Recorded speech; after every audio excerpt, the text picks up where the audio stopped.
Harka fuunee daawwattoota keenya kun The-Gadaadha. Har'a immoo barruu obbo Jawar Mohammed namatu rakase moo lafatu qaalaye ka jedhu si qabannee dhiyaanneerra nu wajjiniin ta'a.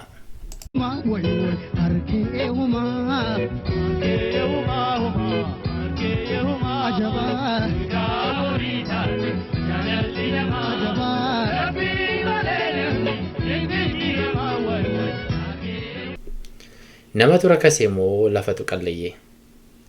Jaarsa tokkotu jira. Erga biyya kanatti galee yeroo tokko galgala waarii kanaaf bilbilu. Tibbana kana bilbileeti. Jaarsa. Mee waa si gaafadhu? Jawar. Gaafadhu.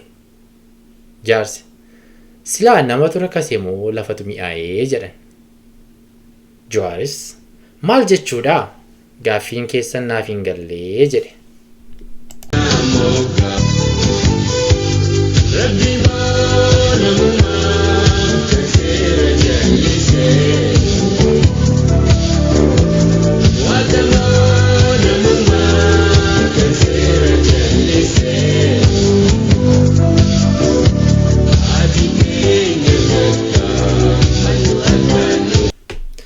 Jaarsa.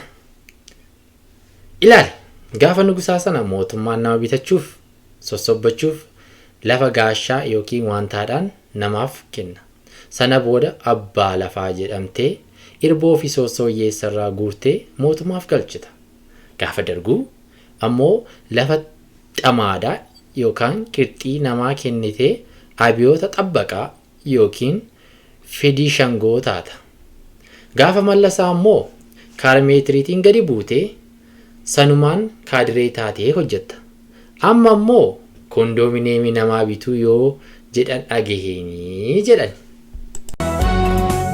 Allaattiin gammoojjii osoo dubbattee qurxummiin galaanaa afaan baafattee rafee lammii koo awwaalcha dhabee soora bineensaa tahee abbaan lafaa dhabee lafasaa sooree alagaan irraa jiraata. Takka falatee lafa saarratti kan siraan bulaa qonni hafeeti.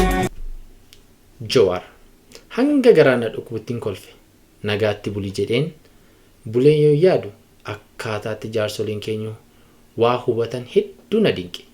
Mee jaarsi kun dubbii lafaan nama bitachuu kana maaf irraa goree? Nagayaan naa bulaame.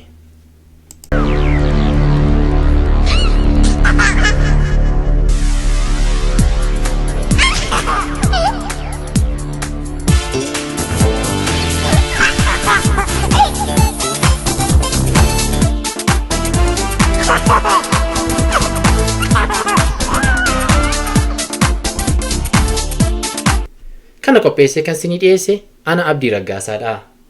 Like, share, subscribe gochuudhaan maatiin nu ta'a. Comment irratti itti mari'adhaa. Nagaatti.